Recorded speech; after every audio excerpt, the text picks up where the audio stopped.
Um,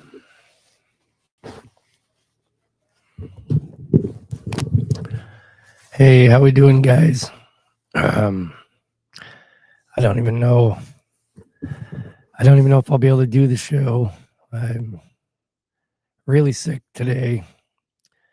So sick it actually took my voice. So we'll see how it goes. I just didn't want to not show up and disappoint everybody. So here we are. We'll see how it goes. Sickness kind of went around the shop, got everybody really good. Um, Obviously got me as well. I know there was a lot of people hoping I would do the show because we got a lot of calls throughout the week where people got referred to the show to talk to me. Yeah, voice loss sickness is going around everywhere. That's true. I heard, I've talked to all kinds of people, and everybody knows somebody that's sick right now and they lost their voice. Have I used in-frame kits from Esco? No, I have not. I've never even heard of them. I've kind of used everybody out there from one point at one time or another, and maybe I have used some of their stuff. I know during COVID, I used a lot of stuff that I was unfamiliar with, and I can't remember what all we used. So, I kind of sound like Robert Kennedy a little bit, which I think is hilarious. I love that guy. Anyway, there's already a bunch of callers, so I guess I'll go. Guess I'll go straight to the callers. See what we got going on. Bill Sloan, you're on the air. We'll see if this is working. How can I help you?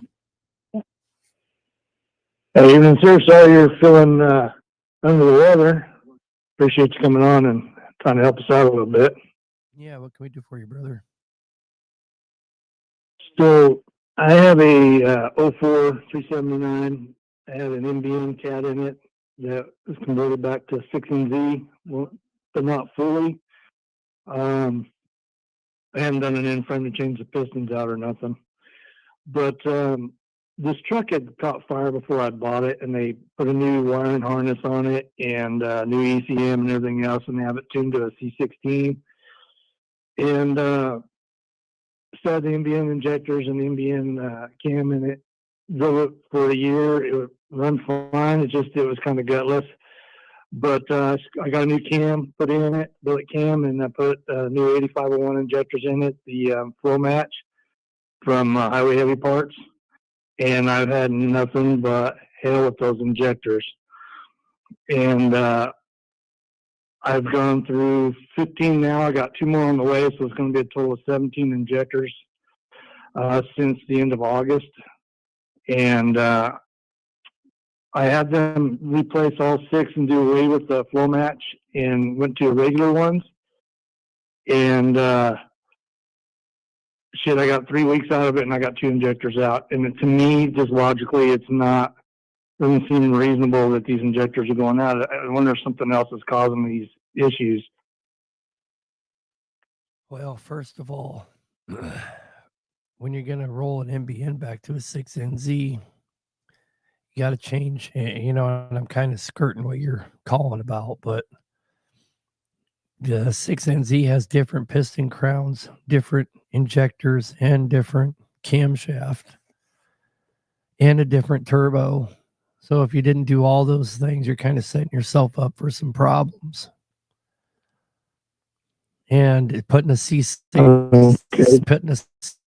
C16 tune on it is a guaranteed of a cracked engine liner.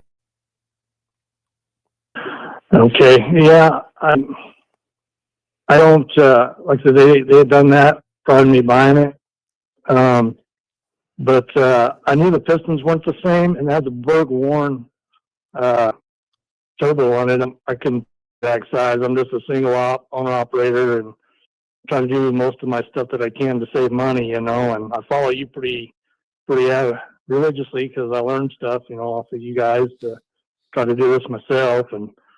And I'm just baffled at these injectors, and Well, I just that's kind of where I'm going with that. Is the reason that it matters is because the camshaft runs a totally different timing, and the ambient injectors, or correlate to that camshaft to run different timing, and it could be.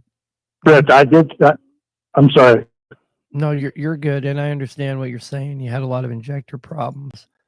When you start to see that many injector problems, you certainly have to start to think there's something else going on. Industry wide, injectors are a problem on any of your older engines, especially your Cats and your older Cummins like the N14s. It's hard to find a good injector out there, and it's mainly just because they've been remanned so many damn times.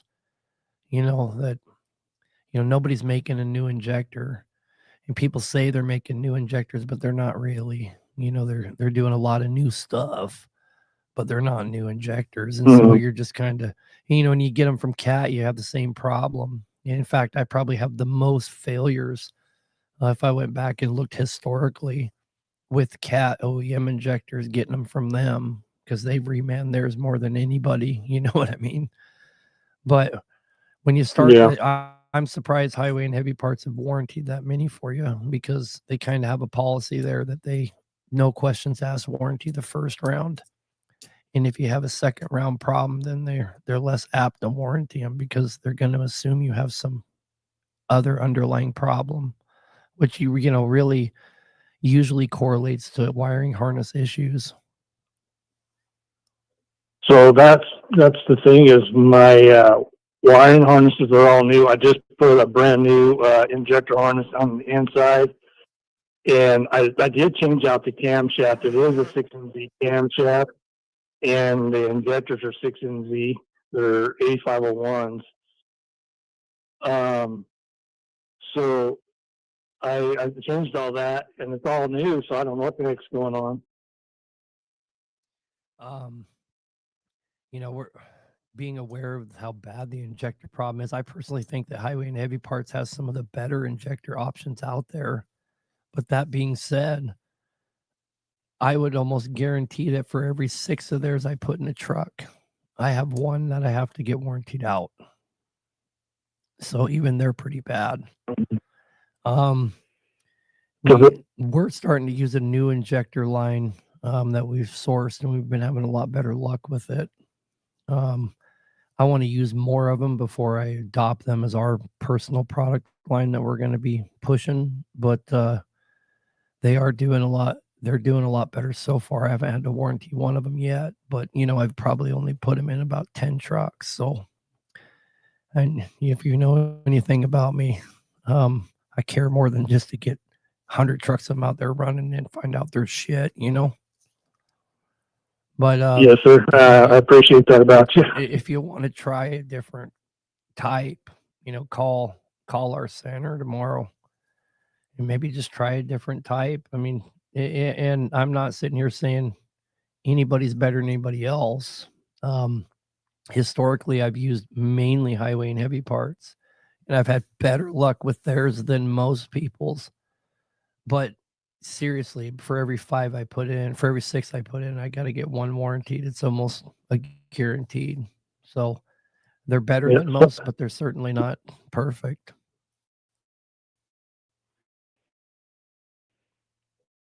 I mean, the first week I had when I switched it over, it lasted a week. I lost 2. Then I lasted another couple of weeks. I lost another one. I ran about 3 weeks or so on 3. Real so and so on, and then they warranted all 6 of them, changed them out, and I ran about 3 weeks again, and I was in a hard pull, and it only does it in a hard pull between 15 to 1600 RPM. On the flat ground, I'm doing okay, but when I upshift on the hard pull, when I crown out, it would go to jumping and blowing black smoke and lunging like I'm in 13th gear doing 5 miles an hour. It goes all kinds of crazy and shaking the truck, and it's just, and you get codes. It just baffles me. You get codes for all that, or no? 0 codes. I even run the ET scan on it. Run all the cutout tests on it. have to do individual cutouts on it and to find out which injector's not changing the tune of the motor. And that's how I've been working it because Well, the first I'm thing, a shit mechanic, man. the first thing I would recommend is So, the first thing I'd recommend is getting a C6 or a 6NZ tune on it, and make sure that these problems aren't coming from the fact that you're asking too much out of all of that because it has a C16 tune on it. so we roll it back down to a 550 instead of the 600. Well, you can get the brake saver tune. That's a 575 tune. If you need, Okay. for the 6NZs, for the 6NZs that were heavy haul that came with retarders and all that, hydrostatic retarders, they have a 575 tune. That's what we put on everything. Okay.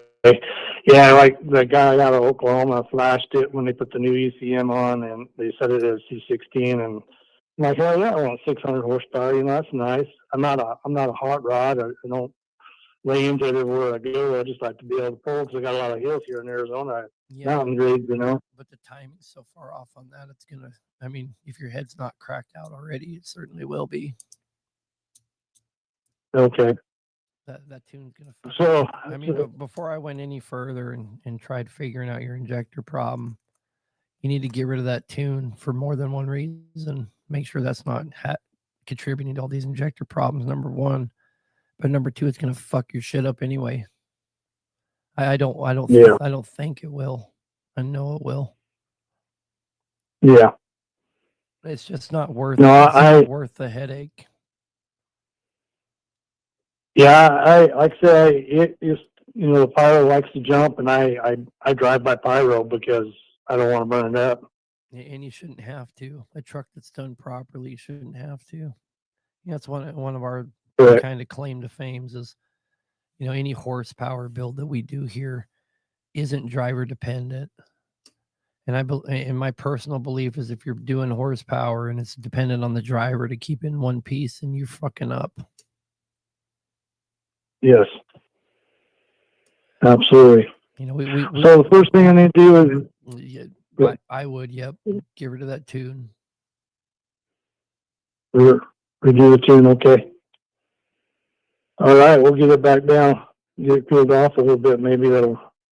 I was wondering if the tune had an issue with that. Well, you certainly could. I'd start there. Okay, yeah, because like I said, that tune's been on it for a year because we hadn't changed out the cam or the injectors at the time, and it was just a dog going up the hill, but it didn't run hot or nothing. And as soon as I put this stuff in there, I was like, holy shit, this truck came alive, and I was like, wow, we can cruise. And because the timing spectrums are so different on all that, you're lucky you haven't had worse things happen.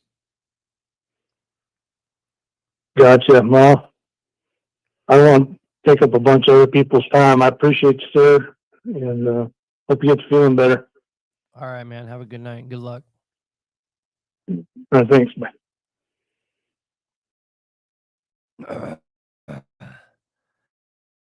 You can still do C50 bows. Yes, we're still doing them in-house. We have sent off dozens of samples. We will have our own turbo being made for us here in the United States in about 2 weeks. We get our first samples built to the exact specs we're doing here. Same thing with the manifolds. Pretty excited about that. Really excited about that. Should have not did the show tonight. Yeah, I probably shouldn't have done the show tonight, but Mama didn't raise no bitch. So here I am. I came to work today, so why not do the show?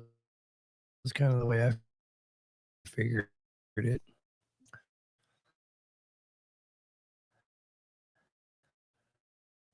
Back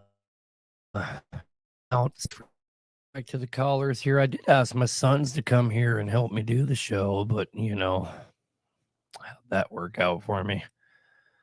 All right, brother, you're on the air. What can we do for you? Yes, sir. Hey, sorry to hear about your sickness there. So I bought recently. I got a 2001 Freightliner Classic XL. It's got the 6MZ 550 in it.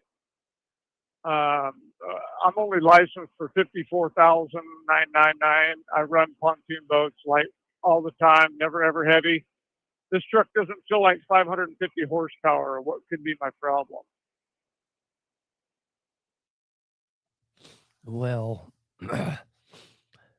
I'll be honest with you. We have an insane amount of people come here and tell us that their truck seems to be underpowered.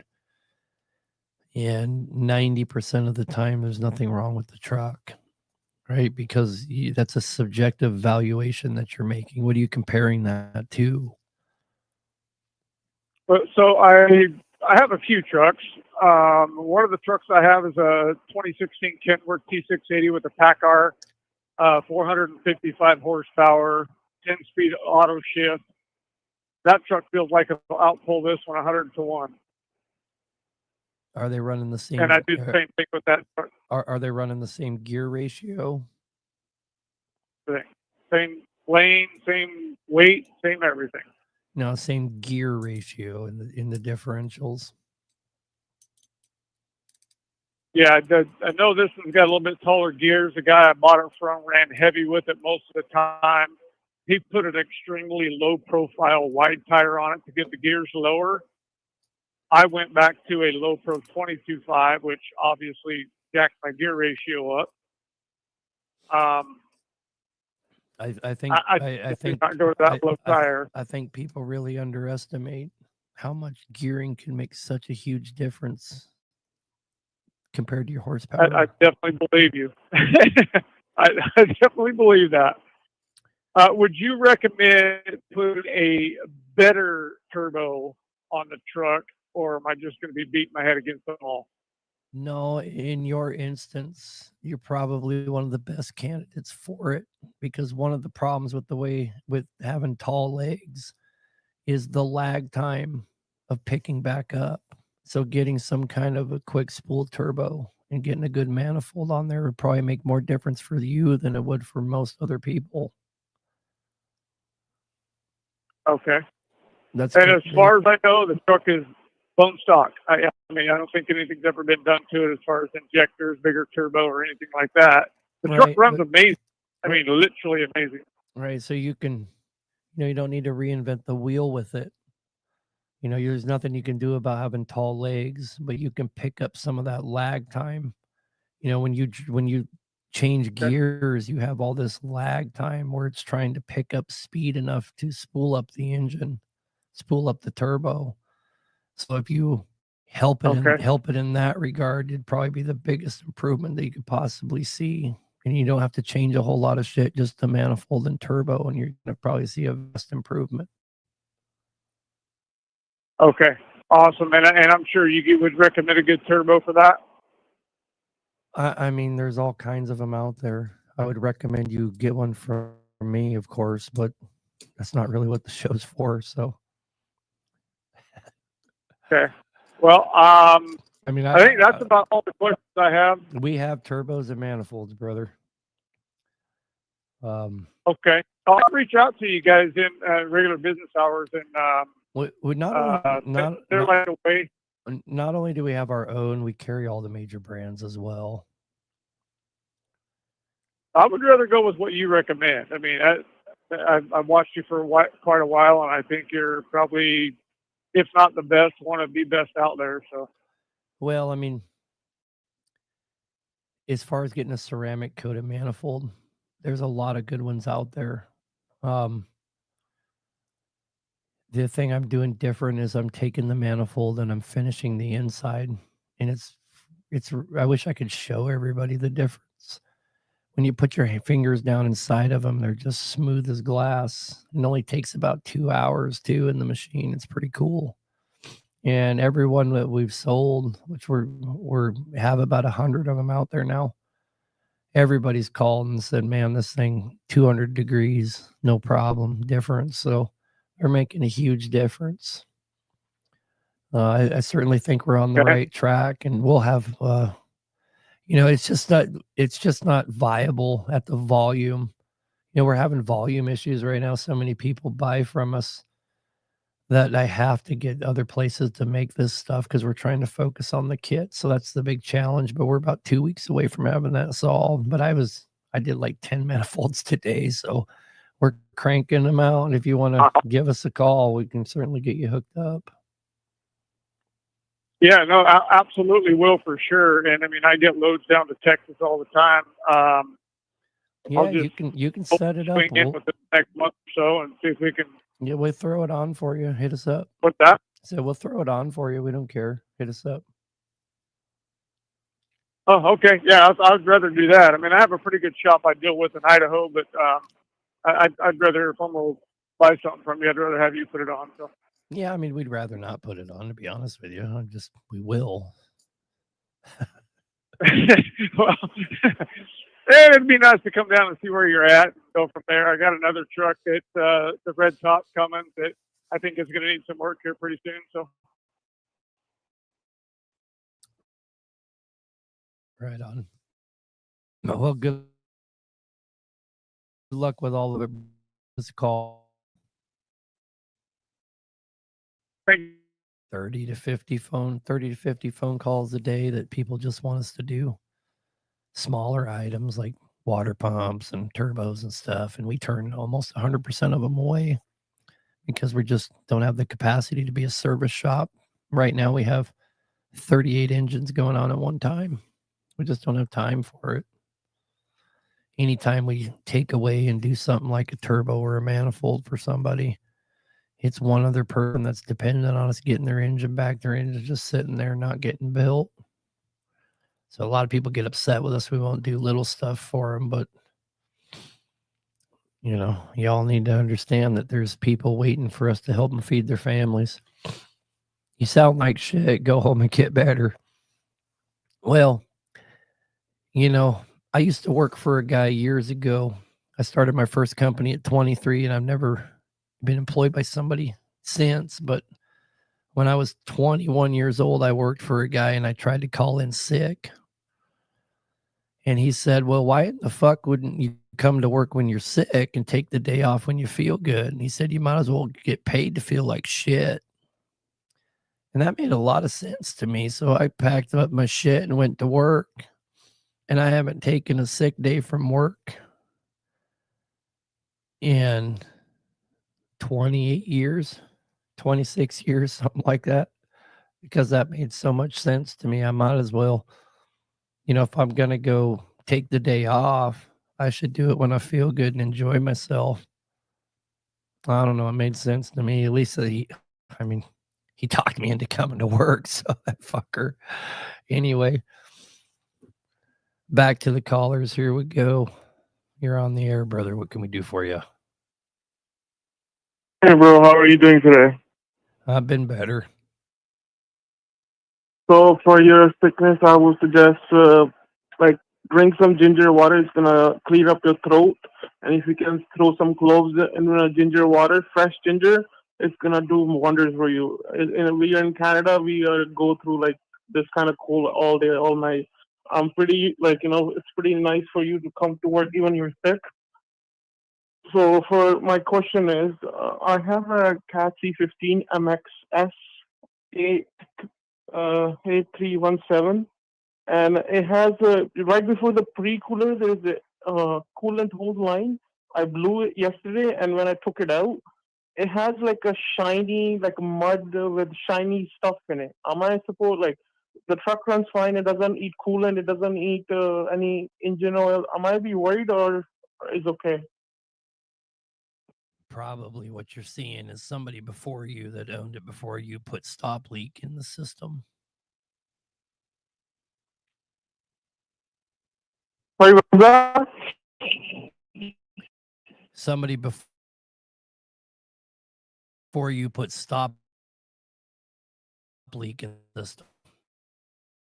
That's what you're seeing. Coolant or nothing. Yeah, I wouldn't worry about it. Coolant, I wouldn't. Okay. And one more question. Like, it's pretty hard for Canadians to come all the way to San Antonio, Texas for like repair. Would you recommend anybody in Canada, or are you going to be like in future partnering up with any Canadian companies that can provide us such a like detailed level work like you do? Yeah. Old Dan there up in Canada, he's getting on board with us. He came down here and visited us here in San Antonio. He was on the show a little while back. It's slipping my Okay. mind what his handle is on TikTok there, but he's going to start representing this Hack Nation stuff in Canada. That's the plan. Super cool guy, very Perfect. very knowledgeable mechanic for sure. That's great. I had one more quick question for you. I also have a Detroit 14-liter engine. It has the guy who did he did sleeves, piston, cambering, and everything, but he put that green coolant in it. So should I just change the coolant, or wait till something blows up, or like change the radiator and then change the coolant back to it, or just leave it as it is? The main thing that it affects is the liners, and I would just change the coolant and hope for the best. It's not gonna affect like if I'm putting green and on top of I'm putting orange. No. And just drain it out and just put it. Yes. Okay. Perfect. Thank you. I'm look forward for the guy you recommended. I'm gonna try to get in touch with him and see where he's located. Thank you, bro.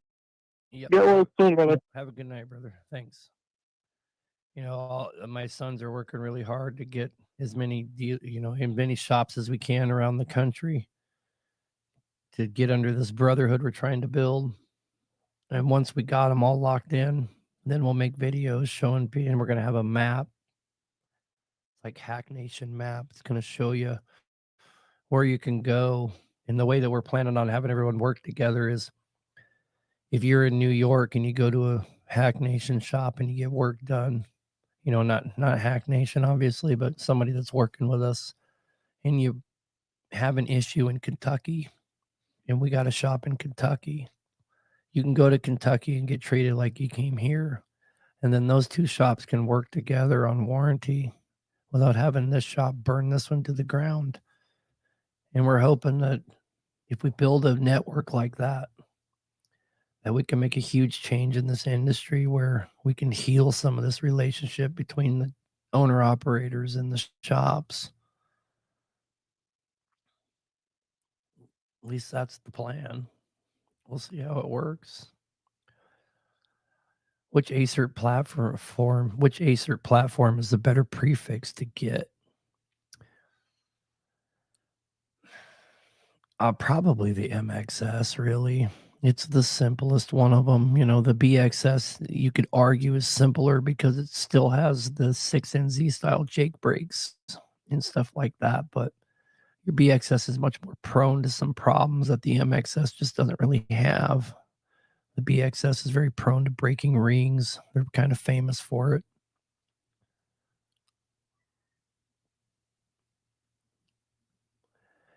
Hey, man, I saw a video the other day you posted. I'm not sure the platform. It was for an ISX to help drop the oil temperatures like a cat.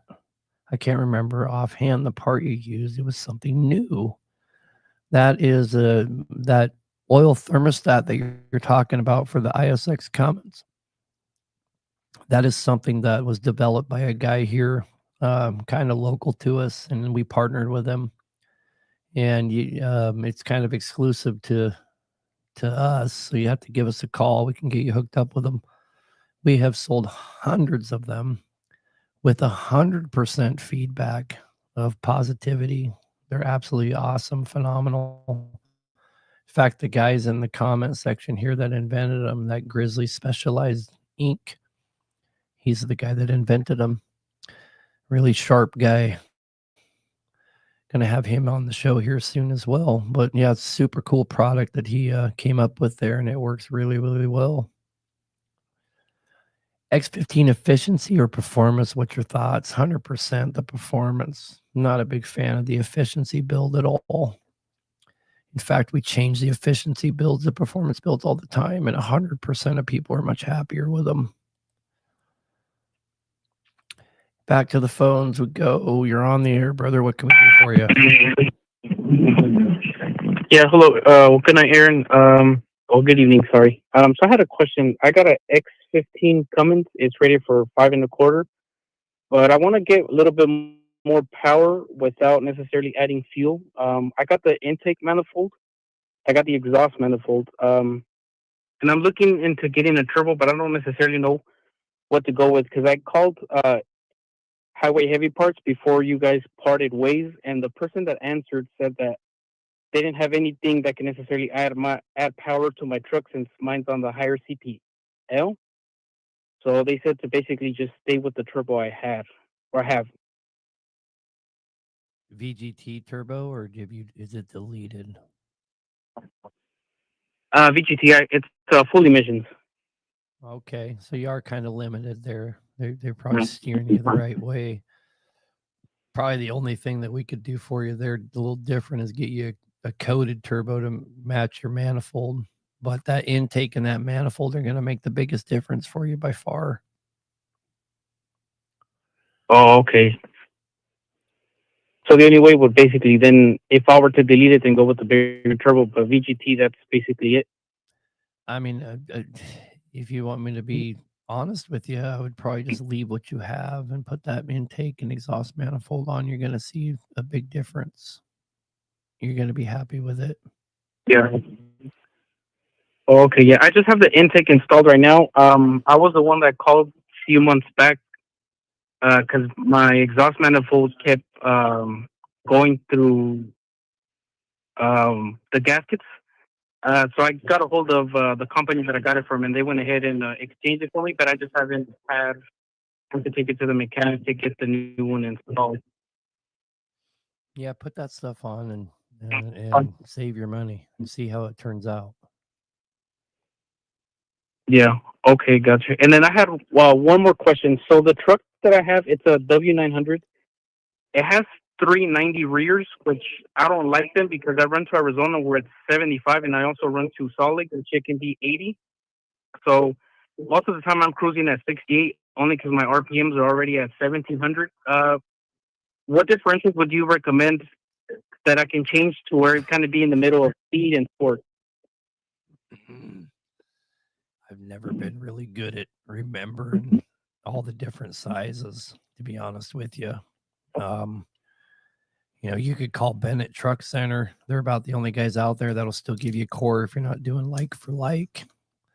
And they got the best price, but they could tell you exactly what you're going to need and what the price would be.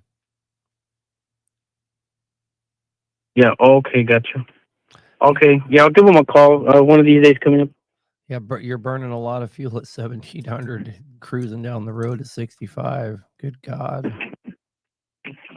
Yeah, I don't like it. I mean, luckily, in California, the speed limit here is 65. So even then, most of the time, I'm just over 1500, which like I said, I hate it. Especially during the summer, I run a lot to Arizona, and I hate running at that RPM with 110 degrees outside. You could always try throwing some 24.5s on there, but it's kind of spendy when you got to buy the wheels and all that as well. Yeah, I was told by an old timer to go ahead and change the tires, but I think changing the differentials just sounds more appealing. I mean, I ran 24.5s on talls on everything I owned always, but yeah, I like having all that rubber between me and the road, and you can spec a little heavier load with 24.5s. At least you could in Alaska. They'd count it towards more weight you could carry. Oh, okay, gotcha. There. Well, nice to know. Yep.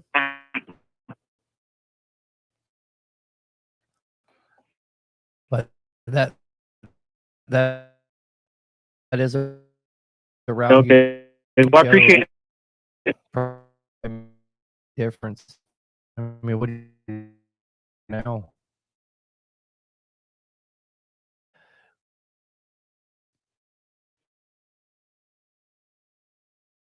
Yeah, if you put some 24. Yeah, that's going to be coming up because I've had the truck for 2 years. I put just under 200,000 miles so far, but the tires look like they're going to need a change pretty soon. So I'll go ahead and start looking into the 24.5. Yeah. Or call Bennett Truck Center and get it all re-geared. But anyway, good luck with whatever you decide to do, brother. Sounds good. Appreciate it, boss. Yep. Bye. Bye. You know, talking about wheels, I would always just go buy the damn TRP wheels. Those aluminum wheels from TRP, they're top notch. And they're almost always the best price. You can get wheels all the way around for a really good deal from TRP.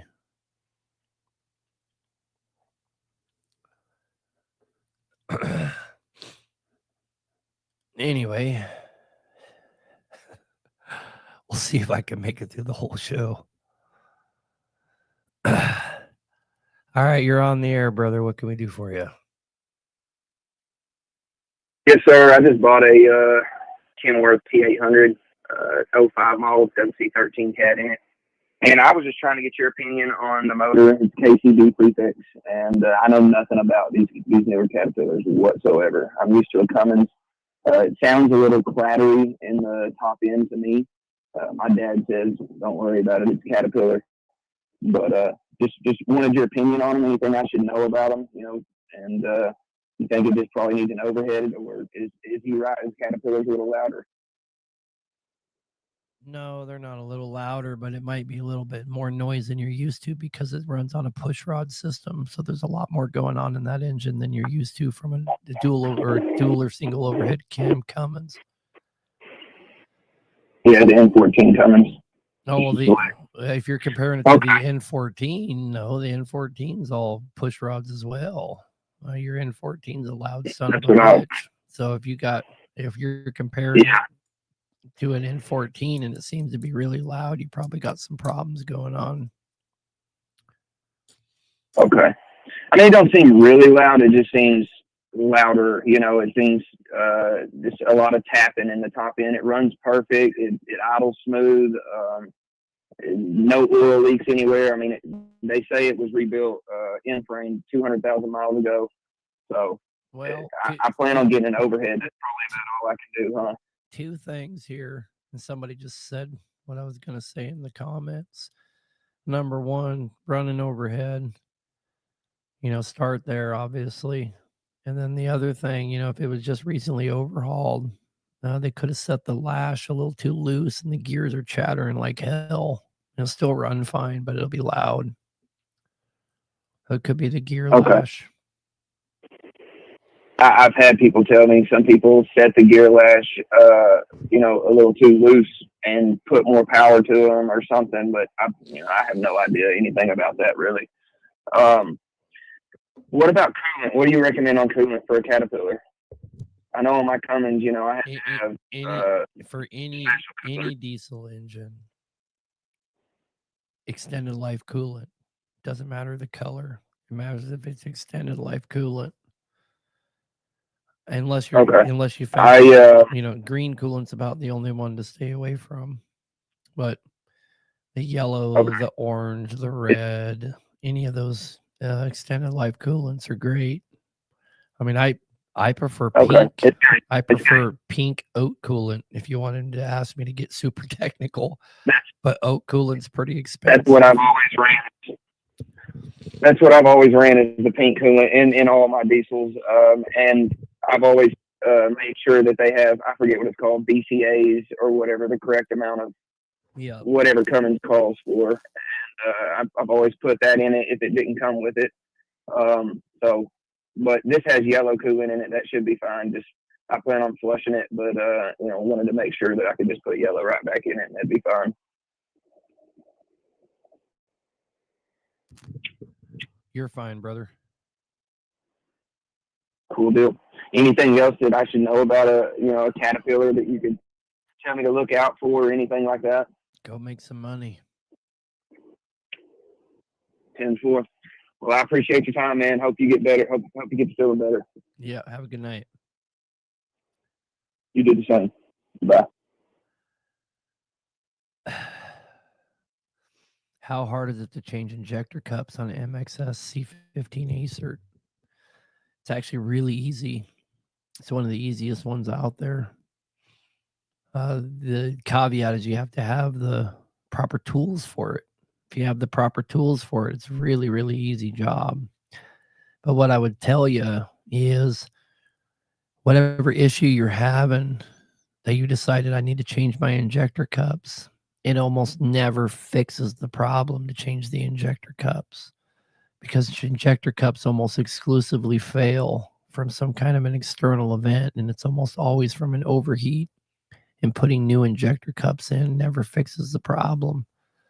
So 9 out of 10 times you're going to change those injector cups to fix a problem, and it's going to come back again in a couple of weeks. And you're almost always better off just changing the head.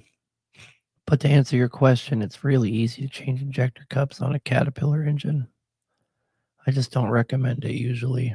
I mean, obviously I have all the tools. It's a job that we've done lots of times, but a couple questions here. What's your thoughts on the PDI tuner?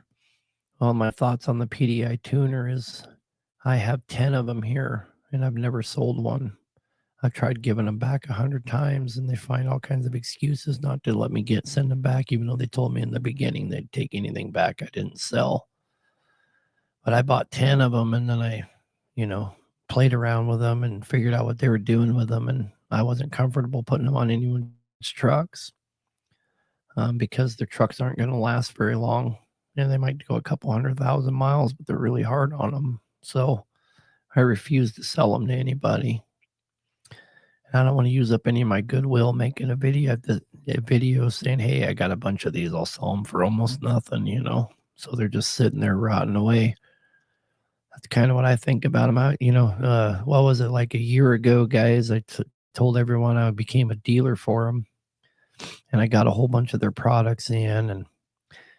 And I told them when I became a dealer for them, I was like, I've always liked a lot of your hard parts, but, historically, the problem with you guys isn't your parts, it's your service. It's after the fact. If there's a problem, you guys basically just fuck everybody over and like, oh, you won't have any problems. And it didn't take very long. We sold a lot of turbos, a lot of manifolds. And we had 3 warranties on turbos, and every one of them, it was basically a go fuck yourself. So I quit doing anything with them because they're famous for it. Everybody kind of knows that. So, do they have shit products? I don't think they have shitty products, but I don't think they're great people. So I just stay away from them. But as far as that tuner goes, that tuner just takes them too far and it burns them up.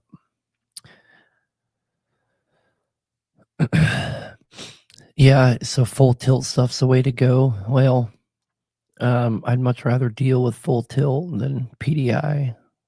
I use a lot of full tilt stuff for sure. I got a lot of products coming out myself to compete with full tilt. But if you walked through my shop right now, you'd see all kinds of full tilt stuff here. A great company. I don't think that they necessarily make a better product than PDI. But I certainly would rather be dealing with them. I think most people would agree with that. Now, that's pretty much industry-wide, people. I mean, just go look at the comment sections on any of PDI's videos. They're like, you guys you're fucked me here, this or that, They can't make a video without somebody getting on there saying you guys are pieces of shit. So take that for what it is. But no, to answer the question directly, I wouldn't put their tuner on anything. If I cared about money more than I cared about people in this industry, there'd be at least 10 of them running around on people's trucks that I talked them into buying it from me. But I'd rather let them sit there and fucking rot, to be honest with you. I mean, we do a lot of specialized stuff to trucks to give them power and whatnot. And I thought, well, maybe these would be a real easy way to do that, but the tuning on them is just too damn hot. How do you feel about C18 cats?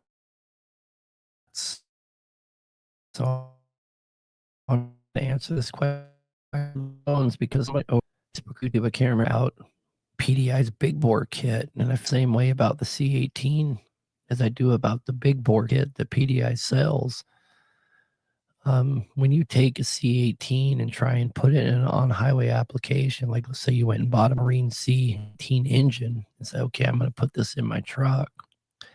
That C18 was never built for an on-highway application. All of its applications are always to run at one constant. So it's in an industrial exclusively, and it will survive in that application, putting out tremendous horsepower. But it won't survive in that application in a variable horsepower because they have taken a 15-liter platform and built an 18-liter platform out of it. And they weakened everything to do that. And it works fine in an industrial application. Same thing with your big bore kit. They don't hold up because they get stressed too hard in a variable torque application. Let me give you an example where I can kind of send that home. We have a C9 or we have a C13 Marine engine here right now. We're getting ready to overhaul it. And the rated horsepower on that C13 Marine engine is 575 horsepower. If I took a C13 on-highway engine and I cranked it up to 575 horsepower, it probably wouldn't make it 50,000 miles. Probably wouldn't even make it 20,000 miles. Because that variable torque, the reason that Marine engine is able to put out that kind of horsepower is because it's meant to run between 1,800 and 2,200 RPMs for its entire life. And so the engineer is able to build all of the timing and the torque curve to match that known variable at all times. When you have a variable torque engine, it's completely different.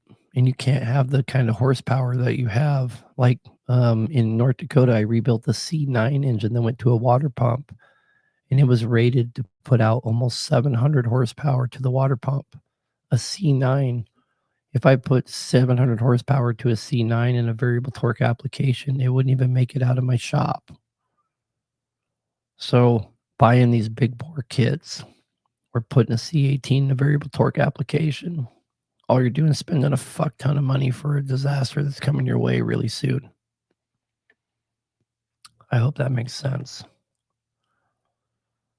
Probably make better sense if I didn't sound like Robert Kennedy. You're on the air, brother. What can we do for you? Howdy. So I got a couple of comments and a couple of questions. With the Kenworth with the 390s, 308s will probably work pretty good. That'll drop his RPM and put his speed up.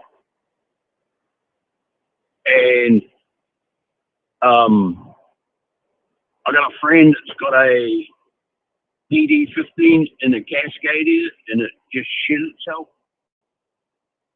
What's those people that friends with you? The Worldwide something? What's their company name? Yeah, Worldwide Diesel. What about them? And they're in Michigan, right? Yeah, they're in Michigan. Okay, well that'll work perfect because that's where he is. So and another question, I got a F250 with a 7.3 power stroke that I just put a new engine in it last year, but it still runs the green cooler. Can I change to the red or different color or what? Yeah, so there's a huge misconception out there that people have, like when it comes to oil and coolant, that you have to stick with whatever you were running. There's absolutely no validity to that claim at all. Change the coolant as quick as you can. All you're doing is yourself a favor. Okay. You know, like a guy ran conventional his whole life, and then all his buddies tell him, well, you can't run synthetic in it now. You got to stick with conventional. It's absolute nonsense. You can also, not only that, you can mix them. You could have half conventional, half full synthetic. It's not going to hurt anything. You could pour, most coolants you can mix as well. It's not going to hurt anything. The only thing you're going to do is help yourself by getting rid of that green coolant. Okay, I'll change that then. And then one other comment for you. If you can find some Manuka honey, that'll help soothe your throat. I got some, brother. I got some. Okay. Keep up the good work. I like what you're doing. So Yep. appreciate it. Have a good one, brother. Bye. Thanks. Oh, I'm especially tired.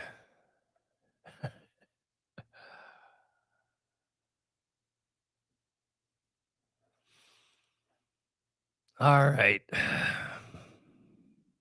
What's wrong with green coolant? Green coolant doesn't have, oh man, what's wrong with green coolant? Green coolant doesn't protect the wet liners from cavitational erosion, is what's wrong with it. In all of your extended life coolants that have been made after, that's like 1980s technology. Everything newer protects your liners from cavitational erosion. Kind of put it into perspective. Obviously we rebuild a lot of engines, so occasionally we're going to see cavitational erosion on liners. That's where you see all the pitting.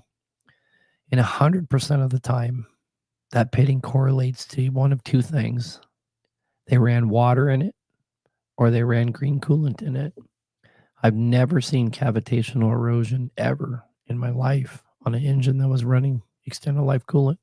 Never seen any cavitational erosion at all.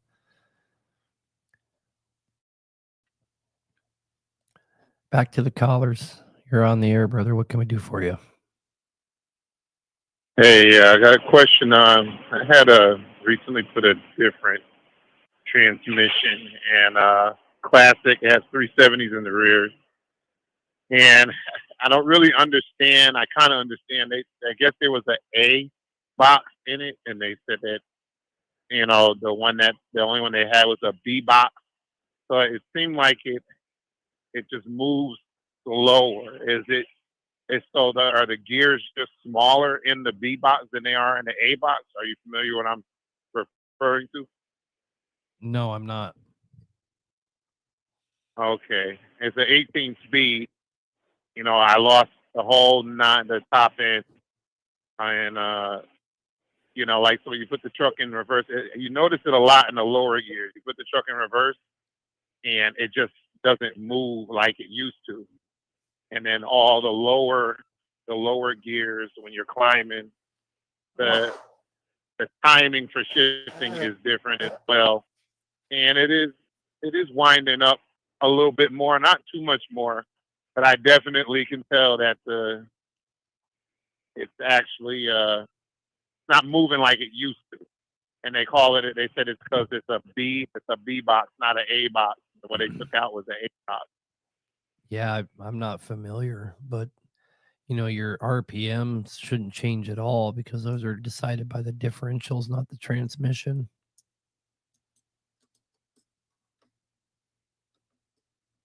So if you change the transmission and the gears are a different size in the transmission, it won't make the motor work more or less. No, shouldn't. Really? Okay. Oh, that's one thing I can't understand because I know I've always had 18 speed in this truck. And if I'm doing about 70, I'll be at like about 1550. But now it's past 1600, and all they did was change the transmission. Probably because they put the transmission isn't an overdrive transmission. And how would I know that? By what you just described. No, like I said, I don't know much about the transmission. I just know there was an 18 speed in it, and they said that the one that was in it was an A box, and the one that's in it is a B box. Right. That part doesn't correlate anything to me. Okay. So how would I know if it's an overdrive though? When you get into the highest gear, if that's where you're having your problems, and it just won't go as fast as it used to in the highest gear, it's not an overdrive transmission.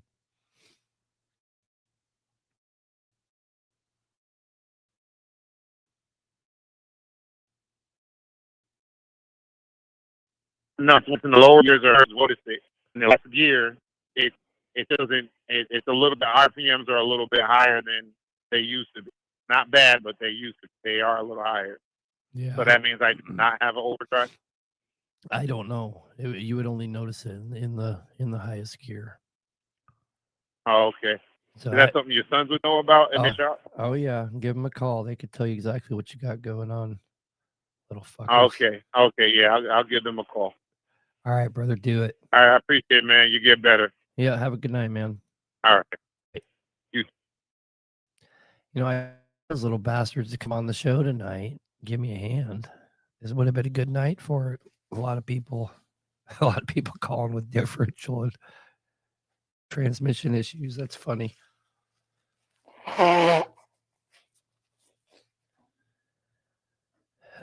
He probably put grease in the oil bath. Maybe. Anyway, I guess back to the callers. You're on the air, brother. What can we do for you? Hello, sir. Can you hear me? Yeah, man. Hey, boss man. So first of all, I hope you feel better, man. And second of all, so man, I have a SDP cat C15, and man, it has been deleted and all that stuff. It's working fine for me. I had it now for the past year, but I seen online that if you really want to turn them up, the 18-1 compression is not the right one to do it. It should be 16-1. What do you think about that? I think that if you're going to do it properly, if you're going to properly do that thing into a 16-1, that it's going to cost you so much money, it's going to blow your mind. It costs substantially more than doing a normal ACERT, so to speak. And the reason is because there's no tuning for that ECM, that it's a different ECM. So somebody's going to put some shit on there and you're going to be incredibly unhappy. It's going to be very unfortunate when it doesn't stay together very well for you. Gotcha. The right way to do it is to get a different valve riser, change the injectors, different valve covers, change the ECM, different wiring harness, different sensors. Put the 16-1s in your manifold, your turbo, and make it a normal ACERT. But you end up putting so much into it. And, and if it's running good the way it is, I certainly wouldn't do that. Yeah, because I mean, like right now it's so the engine came from factory, right? 475. From the guy who bought it, he told me that the engine's about 550 right now, and it's okay. You know, like I said, I haven't had any issues with the truck, and I had it about a year. You know, engine wise. But I was looking into it, and it seemed like it was a lot of work, and I want to get your opinion because the other thing I was thinking is, like you said, just if whenever I get ready to overhaul it, it's just buy the kit from you guys by 18-1 or whatever, right? Just like the Acer comes with, and just leave it as it is, and just maybe convert it to a 1 turbo, because I had problems with the high pressure turbo, and man, and that was a pain in the ass. To first of all, I couldn't find a whole turbo. I had to buy the actual blades and the shaft and the whole cartridge, and then I was able to get a machine and get it on the factory housing. So that was pain in the ass by itself. Yeah, right now that's all you can get is a cartridge for the high pressure turbo. The low pressure turbos are available. Yeah. And so what do you recommend me then? The SDP takes a special bearing turbo. The wheel runs on bearings. What do I think? I think you should leave it the way it is and go to work. Certainly what I would do. Yeah, and I want to get your opinion because, like I said, how it is, I did have to change, the cartridge on the turbo, but the truck has been running pretty good, man. So, I just don't want to put, like you said, a ton of money into something that at the end I'm not going to be happy with, Yeah, and if you don't put a ton of money into it, you're not going to be happy. I'll just run it the way it is and go make money. The whole point's to make money. 10-4. All right, thank you, sir. I appreciate it, man. Good luck, brother. Have a good night. You too. Bye-bye. One guy said, "Why do you do this to yourself?" To be honest with you, doing this to myself is better than the alternative. We feel our call center has 5 people working it, and then there's an additional 2 people that will answer phones if it's too full. And despite that fact, we still miss about 60 phone calls a day. And about 30 to 40 of those phone calls in any given day are people that just want to ask me a question. And if we didn't have a way for the people that work for us to tell those people, hey, you can get a hold of him on Wednesdays and he does a show and he'll answer any question, those people, there's no avenue for them. So the alternative is people that call persistently and harass us to try and talk to me. It comes to the point where people will come here and wait outside our gate to ask me questions. So this show has actually been a huge outlet for that, where we have a place to send people that are just calling just to talk to me. And I used to try to take all those calls, but 100 of them a day, it's not viable. So why do I do this show? I do this show for two reasons. One, I like to give back to this community that I actually care about. And number two, it does a whole lot for us internally to just have somewhere to point people and say, hey, you can find him here. He's going to set aside the time. And, if you're willing to call at that time, he's there and he'll take anybody and talk to anybody about anything. So that's why I do it. You can't even imagine our phone lines here just blow up around the clock. And which is a blessing because we have parts and this and that. And, a lot of people would kill to have the volume that we have, but 20% of those people just want to ask me a question. So here's where they can do it. You're on the air, brother. Matt, what can we do? What can we Hey, do? how are you? Well, I've been better. So I got a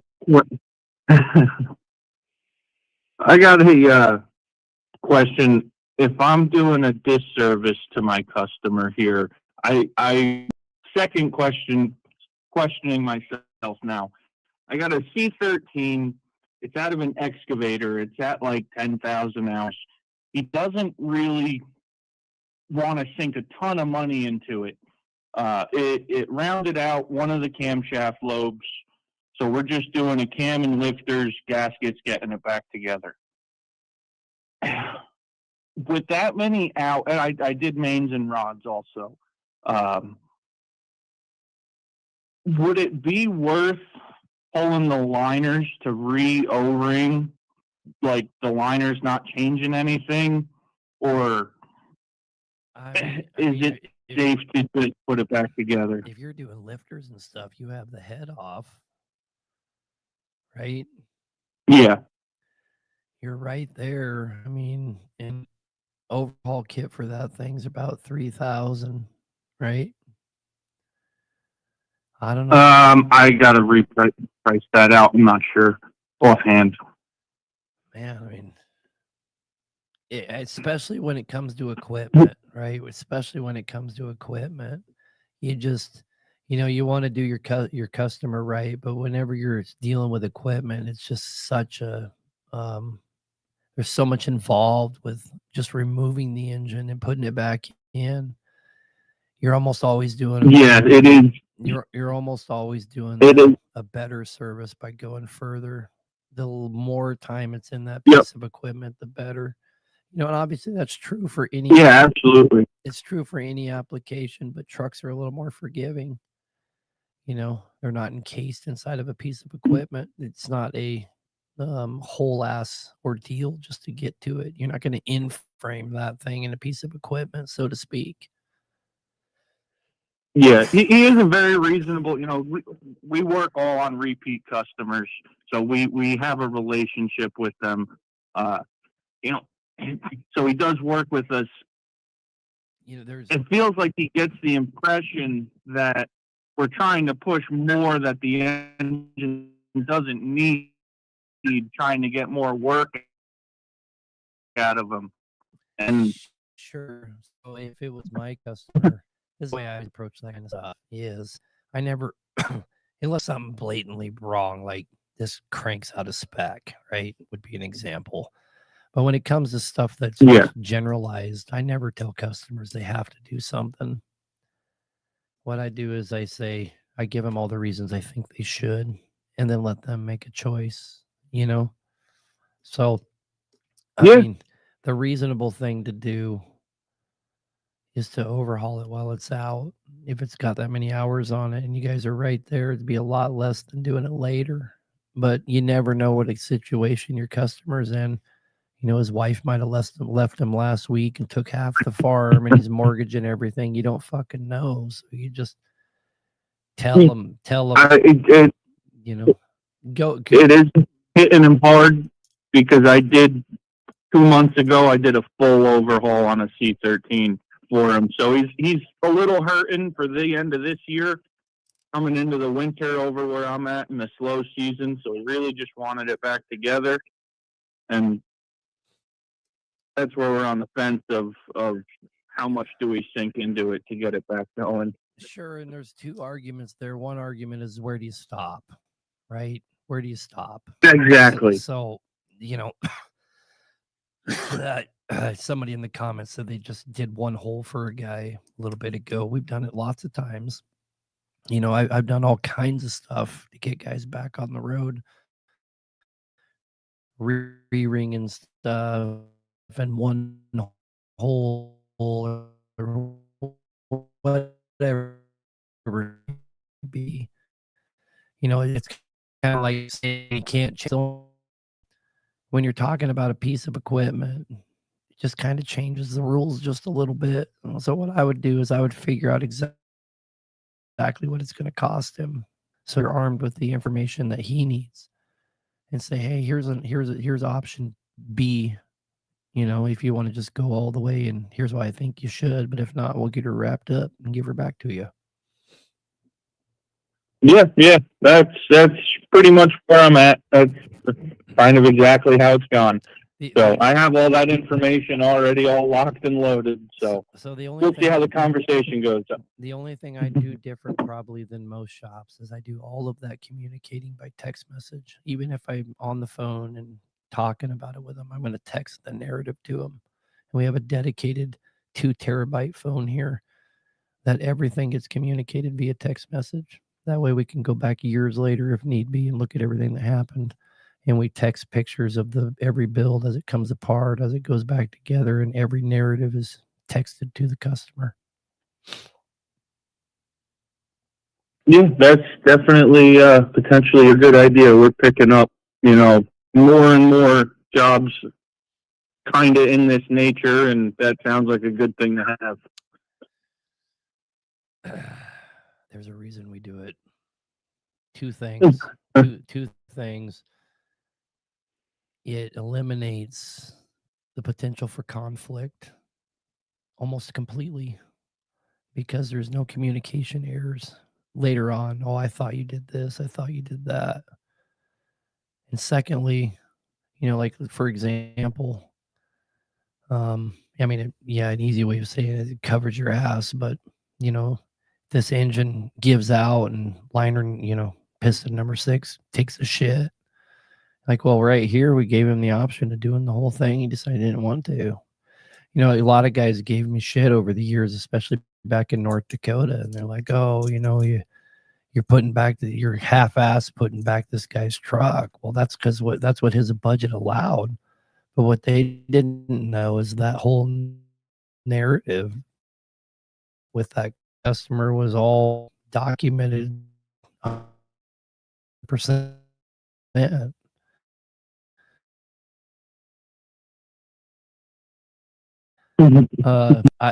If you want super technical, who are you to tell someone what to? Yeah, I appreciate that. Actually, while I got to ask one more quick question about a C13. Go ahead. Is the customer bought most of his parts too, and he's got a thing where he likes cat parts, so we just let him do what he wants, which was nice because the cat cams come with the gears already installed. We were pricing out like PAI cams, but the gear doesn't come installed. We've done a couple overhauls here, but we've never gone, we're building, we're growing. We try not to do too much engine work because I got to designate a whole shop. I got to get it cleaned out, get it all set up for it. But what temperature, what process do you guys use to put the cam gears on the cams? Because I was reading the SIS manuals, it just says heat gear, install gear. Yeah, I think it's 400 degrees for an hour. I could be wrong though, but I'm almost positive it's 400 degrees for an hour, and it'll drop right on. Okay. If we have a problem camshaft, we'll take the end of that camshaft and take a bottle of propane, and we will, with the hose cut off, and we will put propane to that thing for about 10 minutes before we go to install it, and it will be like minus 400 degrees when we drop the gear on there, and I can promise you it'll go on there if you do that. Which is yeah. Yep. pretty much the only tip I could give you is if it doesn't slide right on, don't try to force it. You'll never beat it down. You'll never get it on there with a hammer. If it don't go, it don't go. Start over. Get it off there as fast as you can. Yeah. When it's still hot, and start over. And you can clean them up a little bit with some emery cloth and whatnot. You just don't want to get too carried away is all. All right. Yeah. No, I appreciate you taking the time. Yep. And anytime you're changing one of those cams, man, make sure you're changing those bushings out. Yes. Yep. Got all new bushings. All right, brother. Well, good luck with your ventures there, man. Have a good night. Thanks. Kind of our whole process here is geared around that transparency thing. You can't even bring an engine here unless we've given you a quote up front, and then we fight really hard to stay inside that quote. You don't bring an engine here and then, we do it and then we tell you what the bill is. We quote, and we try to get within 95% accuracy in the original quote, and I can usually figure out everything you're going to need with a phone call. And then from there, we document everything with pictures, coming apart, going back together, counterboring, anything that gets done. So if anything's outside the original quote, we send pictures, and then I'll give you a phone call and we talk about it. And ultimately the customer decides how we're going to move forward. If you see us in a video sanding and polishing a crank, that's going to be a decision that the customer made, not that we made for them, and that's all documented. So anyway, I just, trying to give guys with shops out there some tips on how to just get their transparency up, and that feeling that the customer gets of, man, these guys, they're so honest about everything and transparent. That's kind of how we keep that. I don't want to say facade because it's not a facade, but it's how we keep that vision of transparency actually happening in reality. I sound worn out. Yeah, I'm sick as fuck, man. I technically shouldn't even be here, but like I said in the beginning, mama didn't raise no bitch, so here we are. What's the number to call in? The number to call in is 573-422-4225. Back to the callers. You're on the air. Yes, sir. Can you hear me? Yep. Well, first of all, I want to say it's nice to meet you over the phone. I watch all your videos that I can. I'm kind of new to this situation. Y'all a couple of years ago built I-615 for me, or not for me, for the guy that owned it previous to me. Excellent job. Not had a problem out of the truck. I mean, it runs 7.5 miles a gallon. I don't care what you put behind it. But I don't know, about 6 months ago, the front cover started leaking on it. And I've talked to several people. I just ordered all the gaskets from y'all to replace that. I went to a guy that doesn't he's seen a vehicle, and the way those the inner cover is they vibrate or they rub, and it gets thin. That's why it blows the gasket out, and it never seats properly. Does that make sense? It makes sense, but it's not anything that I would say is accurate. Okay. All right. Good. So then let me ask this one question. I'm not going to hope you sound sick. He also said something about Mactastic. It's their RTV or their R.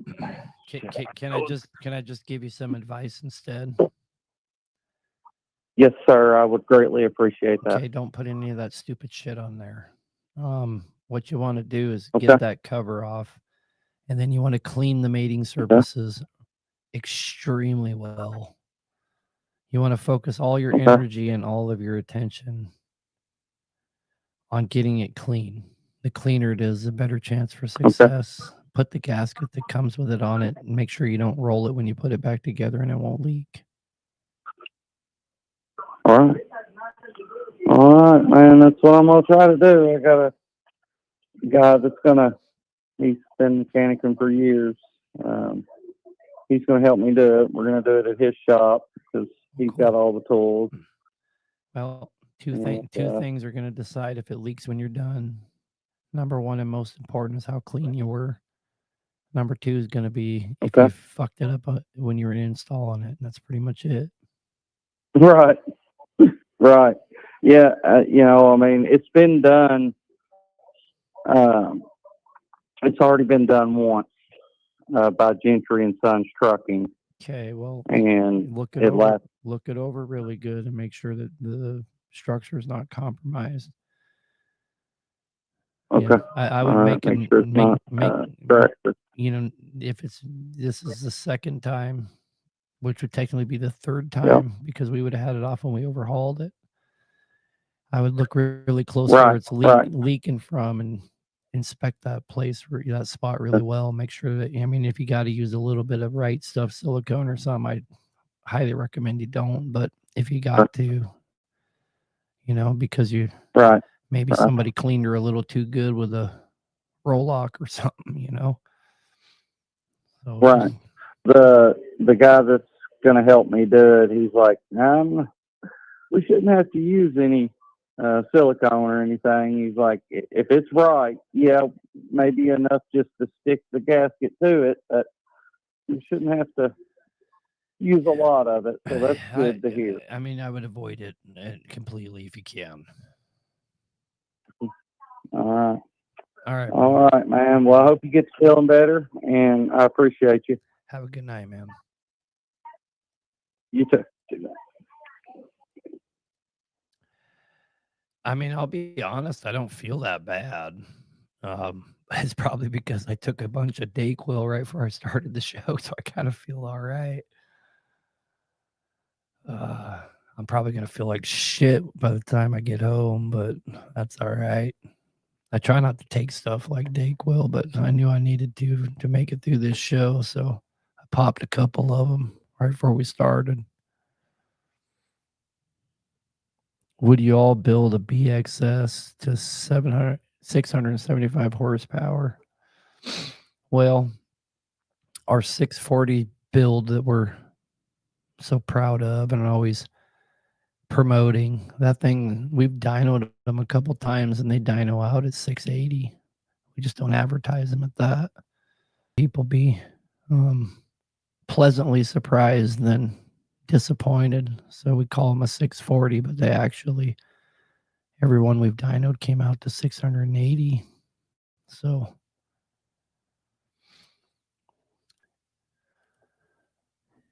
we're getting ready to finish our fourth 640 version of the ISX. I'm planning on, and I haven't made a lot of videos on them. We wanted to make sure that they were getting some longevity out of them. We have one of them out there with 200,000 miles on it.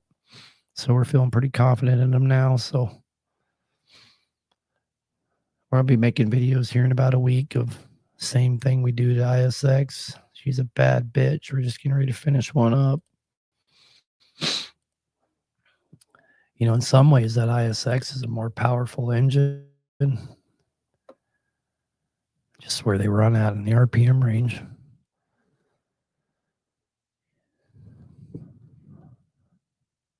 You have a 6 1/4 cat now.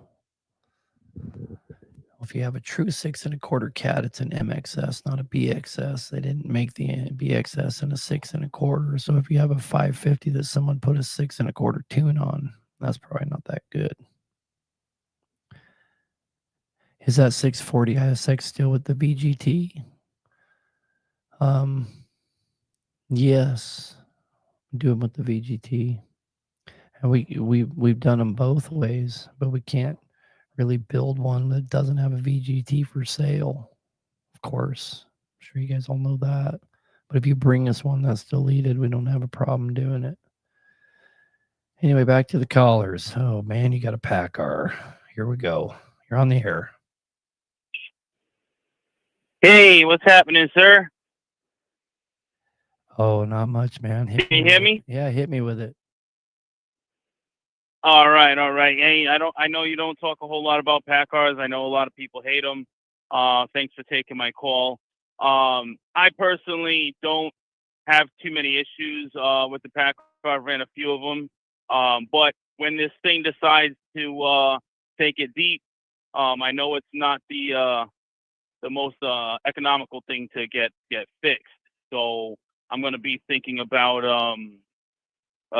doing an engine swap, and you guys have been awesome. I've called you before, and I called you directly, but I called your company, and I was told about I couldn't do an engine swap, and then I commented on one of your posts, and then you guys shed light on the situation and how there was a miscommunication, which that's awesome that you guys were able to do that. So for me, I'm not much of like a motorhead. I just drive a truck. I own my own truck, own my own company, but I'm not a motorhead. What would be the best scenario for us PACCAR guys that have them but want to do an engine swap? And I know that the law requires, people such as yourself to stay within the law and stay within the emissions. I would have a 21 PACCAR MX-13. It's got roughly 580,000 miles on it. Truck runs strong. I'm told that these things could easily get 1 million miles out of them. When that time comes, what would be a suggestion for somebody like myself to do for an engine swap? Or should I be doing an engine swap, or should I just be doing another PACCAR drop-in? I think it really depends on the platform, right? I mean, if you have like a long nose Peterbilt or something like that. Mine is a car carrier, so I got the car carrier. Is it Peterbilt? Yeah, it's a Peterbilt 389. Got the MX-13 in it. Yeah, we've repowered more of that exact thing than probably any other one. But I'm so sorry. I really didn't hear you too well. I said we've repowered that exact setup probably more than any other setup. But let me with another PACCAR in it, or with another engine? No, different engine. Repower. Okay, and what would you repower it with? Oh, that's all subjective to what the person wants. But let me kind of explain it to you really quick. Let me explain to you what, from my understanding. Okay, I'm not a lawyer, but from my understanding, what's illegal is to delete an engine, to take an emissions engine and make it a non-emissions engine. Now, if you're not adding or taking away from the emissions engines that are currently in existence, so in other words, if there's a cat out there that's already part of the allotted amount of emission or non-emissions engines with the EPA, you're not doing something illegal to put that in a truck. But if I was to take that engine and put it in your truck, let's say it was a Cummins, and I put it in your truck and I deleted everything The illegal thing that I've done is not what you're done in what it was set up with the A. So repowering your truck is not what's illegal, because the EPA doesn't regulate the chassis. They don't regulate the truck. They regulate the engines in existence, and they have an allotted amount of so many engines in existence. So if I took your PACCAR out and put a cat in it, I have not done something illegal. But if I was to take that PACCAR and delete it, then I have done something illegal. So if I wanted to take the PACCAR out, I could put. I think I misunderstood. So if I take the PACCAR out, I could not put in a No, I'm a saying cat engine. I'm saying you can, because you haven't taken away anything from what's in existence as far as the EPA is concerned.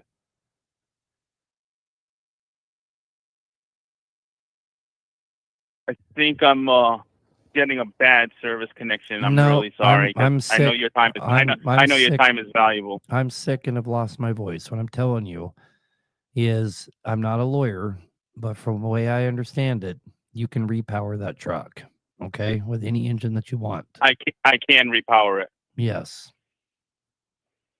Okay. Because that's what I want. I want to do that because, for longevity reasons financial reasons later, I don't want to have to stuff a whole nother PACCAR inside this thing and then deal with more PACCAR issues down the line. So if I'm understanding correctly, if I repower it, meaning putting a different brand engine, let's say if I did want to go with a cat engine, you're not when you put the cat engine in, the emissions aren't going to be the same. So I would or would not have an issue. What matters is that the engine that you put in is compliant with emissions for the year that engine was made. So in other words, if I took your PACCAR out and I put a Cummins dual cam engine in there and I deleted the EGR off of it, then it would be illegal still. But if I put that Cummins engine in there and I made it EPA compliant, then you haven't done anything illegal. Okay. Yep. I understand that now. That makes sense. So technically I couldn't put a cat in there because it doesn't have the emission. Yes, you could, because it's compliant with itself. The engine is compliant with itself. Oh, the cat engine's compliant with itself. Yes. And somebody said something about the repower has to be equal to the manufacturer year, but not the E doesn't regulate the truck. They're registered. Only the engines are registered with the EPA. Okay, brother? Sounds good, man. I appreciate your time. Have a good one, man. All right, you too. Thank you. So I've always never been real scared about showing what, this or that on repowers. But we don't delete anything here. We don't get involved in that crap. You can't come here and we'll take off all your shit and do a delete tune and this and that. We stay away from all that. But a repower is something totally different, because as long as the engine that is in the truck is EPA compliant for the year that it was made for, you're staying legal. Yeah, I thought it was a good question too. A lot of people were giving him shit because he was having a hard time grasping what I'm saying. But it's a good question. And again, guys, I'm not a lawyer, right? If the VIN number is a true glider, you're good. If not, the EPA will shut you down if you're caught. That is also a misconception. The EPA gives you the impression that they'll shut you down, but you might want to ask yourself why places like Custom Truck are able to sell you the stuff to do the swap. Someone said it's frowned upon. Well, I'm not going to say it's not frowned upon. But you have to look at it for the way it's written, right? Yes, I'm sick. The way that it's set up right now is the EPA regulates engines. They do not regulate trucks. And as long as the engine that's going in the truck is EPA compliant for the emissions year, then you should be good to go. Again, I'm not a lawyer.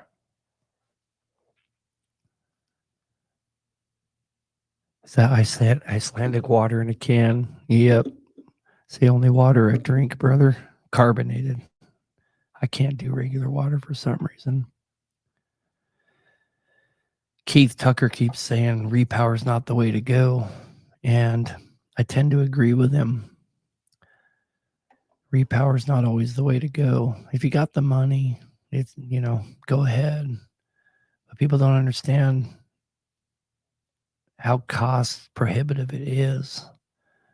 And when people call us about doing repowers, I make sure they know everything. I always insist on giving them a quote. We'll quote them everything they're going to need from custom truck, everything we're going to do, every last detail we can come up with, because I want the bill to be so high that it encompasses everything that's possibly going to happen. Because I'd much rather talk a guy out of doing it than bury him under his truck. So we probably talk 98% of people out of doing repowers, which I would much rather have that than have a whole bunch of owner operators out there that we ruin their life. Back to the phone call. You're on the air. What can we do for you? Hey, bro, I just want to say thanks for taking the time to do this. And on the X15, how high do you set your liners? I know a lot of people are doing 14 thou. On which platform? It's a X15, about a 2021. Yeah, you don't want to put them at 14. For a long time, Cummins was recommending 14, but they figured out that 14 was actually putting too much pressure on the ledge and causing fretting. And 12 works out a lot better. And that's what they recommend. And I absolutely agree with it. We've had so much, we have had such better results from putting them at 12. And especially if you don't, if you're dealing with warranty stuff, you got to go with what the recommendation is. And the recommendation's 12. And the only reason people still put them at 14 is because Cummins used to tell you to do that. And in everyone's mind is, well, higher's better. But it's actually not the case. Putting them at 14, in my opinion, is a mistake. And it's a mistake that Cummins didn't figure out for a long time. So if you put them at 12 like you're supposed to, you'll have better luck. And especially if you have some kind of failure and you need to fall back on warranty, they need to be at 12. Okay. And then do you guys use the stainless steel over the brass ones? No, because it's my personal opinion that stainless, and we'll use stainless steel occasionally on stuff that we got to go way higher. And so we'll stack 2 brass shims to get to 40. But if we got to go farther than 40, it's the only time we'll use a stainless shim. And your stainless shims exacerbate the fretting problem. And fretting is when something is rubbing, right? Well, when you have that stainless steel, it has no give. And we see a lot of fretting that gets bad enough that the counter ledges start to fall away from the bore. And it happens way worse on ones with stainless. And I've been telling guys that for years, that the stainless ones, all you're doing is fucking the next guy from being able to use that block again. And I don't believe for one bit that it makes them last longer, because I never have engines come back here because our liners dropped. That's like not a problem that we have. And we set them at 12 and we use brass shims. Yeah, that seems to be a pretty big thing going around. Eric, Or say, 14 steel. Yep, and they're trying to fix the problem, but they're approaching it from the wrong way. The problem with the liner doesn't go away because you use stainless shims. You still have torsional fatigue because of the mid-stop counter ledge. The liner is still going back and forth, and it's still beating the shit out of it. And now you've exacerbated the problem by putting stainless steel in there, and you don't have a soft metal like brass to absorb any of that impact. Well, I wish I'd have called you sooner because I did want to put steel in that sucker. And I'm not What? saying you're going to have problems. I'm just telling you where our thought process is at. That's that big one. Right, yeah. I got one more question. I don't want to take up too much of your time, if you don't mind. No, go ahead. This X15, it's probably got like 450K on it, and we're doing an in-frame. Should we reuse the factory head? I don't have a competent machine shop very close by. Visually, it looks fine, but would you recommend against that? I mean, not necessarily, right? What kind of mileage is on it? About 450. Okay. Yeah. So it's not anywhere. No, sir, not that I could see. Okay, this might sound a little hillbilly, but there is a formula that you can find in Insight and in all your CAT manuals and all that.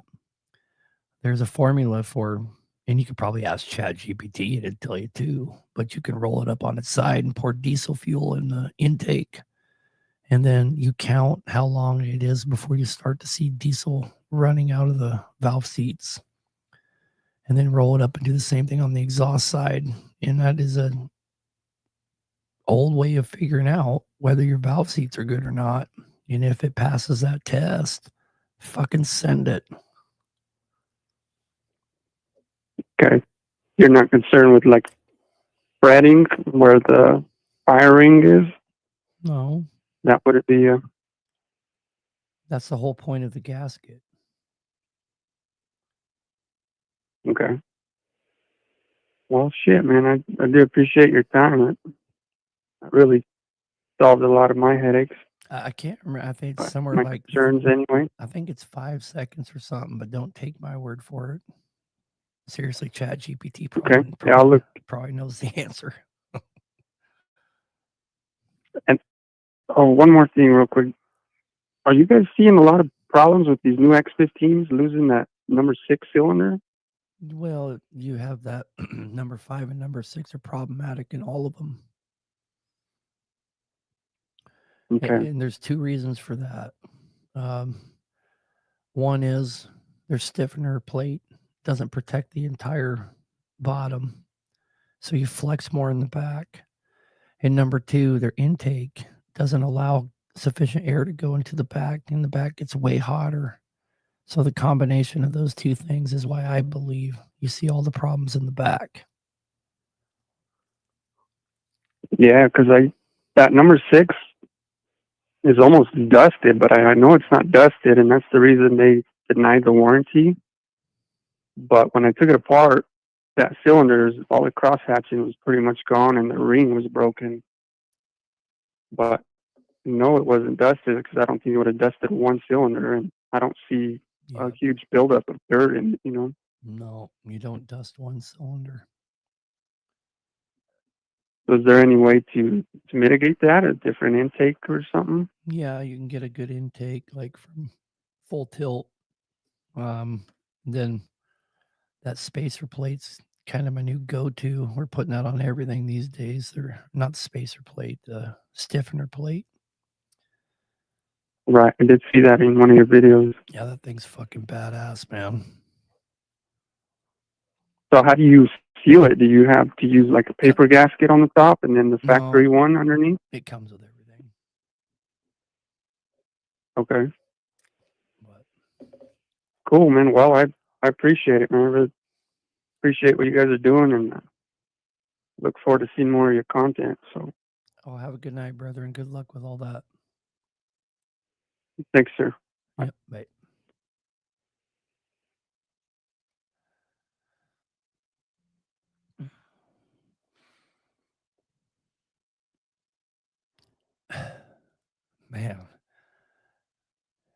Yeah, you dust them all. You don't just dust one, for sure.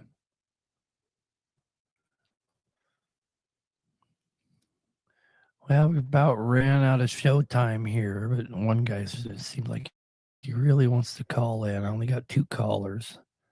The number to call in is 573-422-4225. But I won't be able to take very many, so don't blow me up here. Is the PDI intake still good? The PDI intake's a good intake, 100%. Don't care for the company at all, but they do make a good intake. If I had to pick, I would buy a full tilt one because it's just as good. And you're just dealing with better people.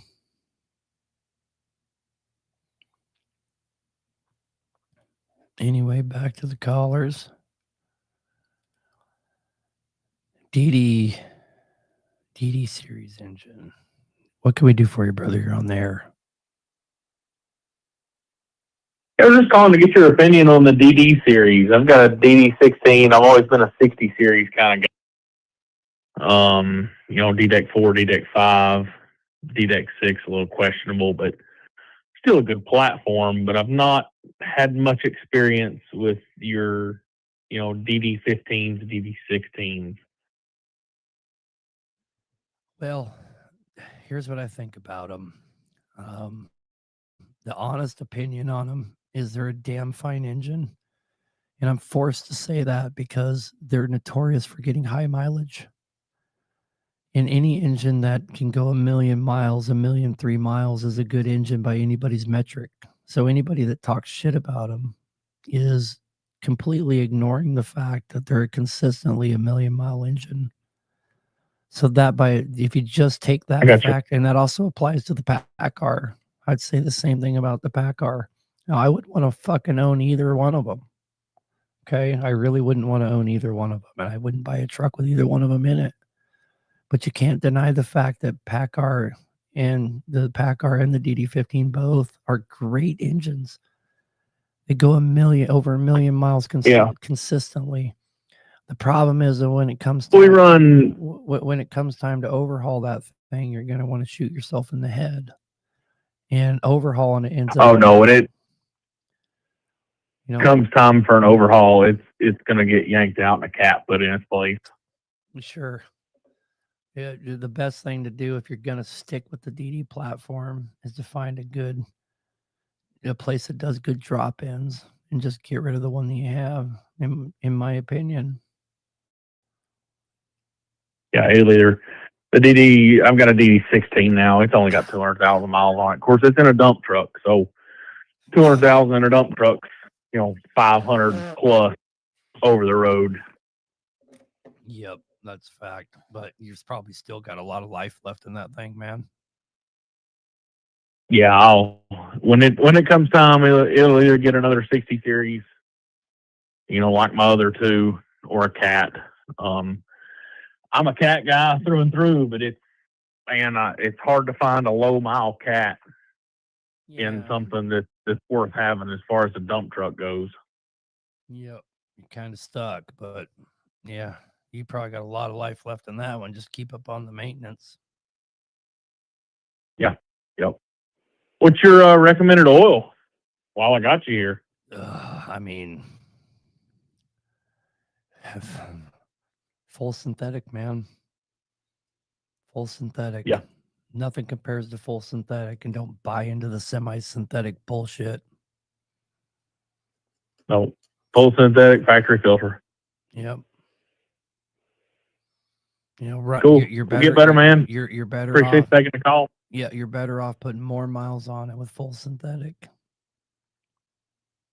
I got you. Do you go a longer interval with full synthetic, or do you keep 10,000 interval on a dump truck? No, I'd go 20,000 on full synthetic.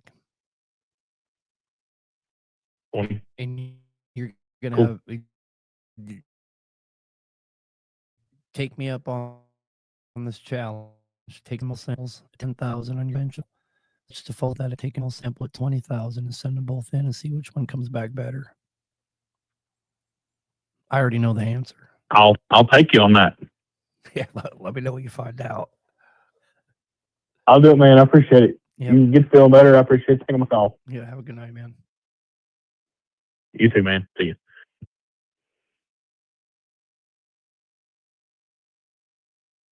Man, I tested so much oil when we were up on the Hall Road. There's just the difference between a full synthetic and a conventional is night and day. Oh yeah, and a bypass filter for sure makes such a big difference. I don't understand. You're no longer working with highway and heavy parts at all. They were just the middleman. Well, it's not really that simple. I set out on a journey to start a parts line that was innovative, and they came to me and asked if I wanted them to partner with me. And at first, it started out really well, but then money got in the way, pretty much, in my opinion. It just kind of turned into this, all the research and all of the shit tons of man hours and money that I spent to figure out who had the best this and the best that, and who we could go to and who was willing to work with us, all just got flushed down the toilet. And it was, let's rebrand this and we'll make a bunch of money. And we got right to the end. We had 240 kits sitting. All I needed to do is make a video and tell people they're ready to go. And I just couldn't fucking do it, man. I don't care. Fuck them. Fuck them. Fuck all of them. So we had to reset, and we're working with some pretty awesome, 2 or 3 awesome places now that are going with our original vision. And, let's do this, let's do that. And they're hauling ass to make it happen. So that's what we're doing. And basically Big Money tried to decide what we were going to do. And unfortunately for them, I'm not poor. And so I don't need a lottery ticket. Fuck off. Pretty much. So back to the phones. You're on the air. What can I do for you? Oh, this is me? Yep, go ahead. Okay. Yeah, no, I just have a simple question. Well, one question. The 640 build, how much torque does it make? Fuck. I should know the answer to this, but I don't know off the top of my head. But our 640s typically putting 580 to the wheels. Or 500, what does it put into the wheels? Comes out to 680 after you take to the wheels. We're going to be we're going to be 22 something in torque for sure. Okay, 22. So okay. So it'll go good with would it go good with a 2400 with a 2400 foot-pounds of torque clutch, easy pedal?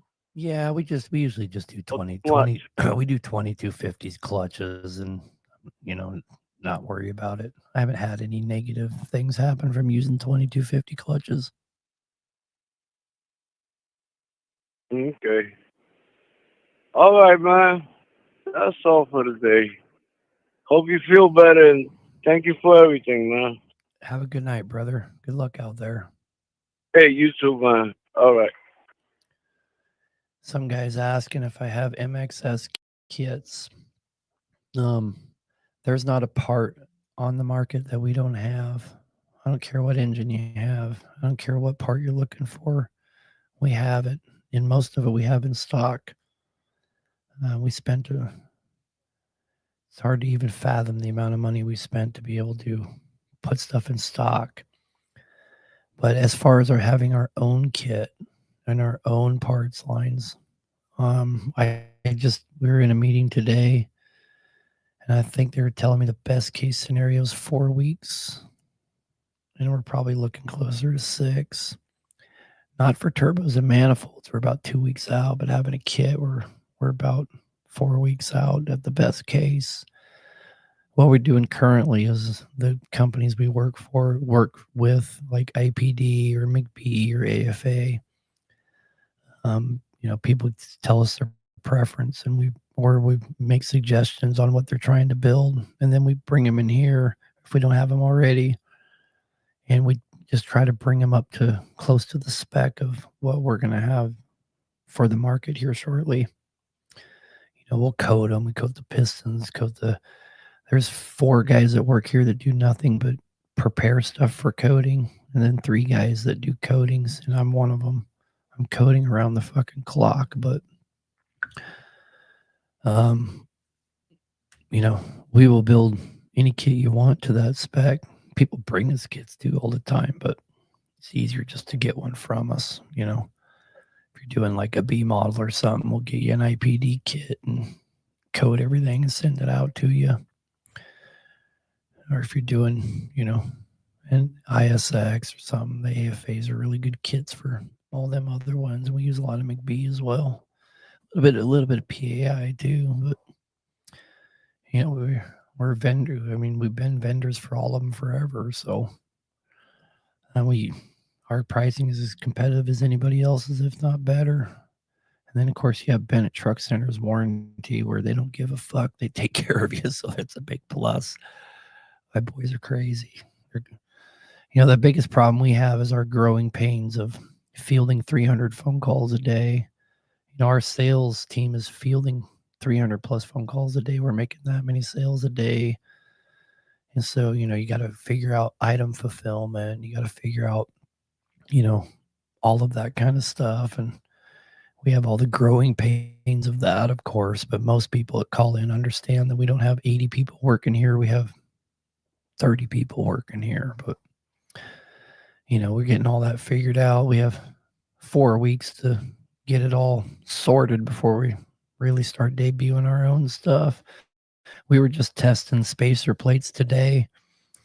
We had a company make us spacer plates exactly how we wanted them, and we tested the first round, and holy shit, they're great spacer plates, but they had a lot of the millings were off, so we had to have them redo it, and then we finally got it in today, and we were comparing it to all the ones on the market, and it's flatter than all the other ones on the market, and they finally fixed all the stuff on it, so we're pretty happy with it. But it's kind of how all these things are going.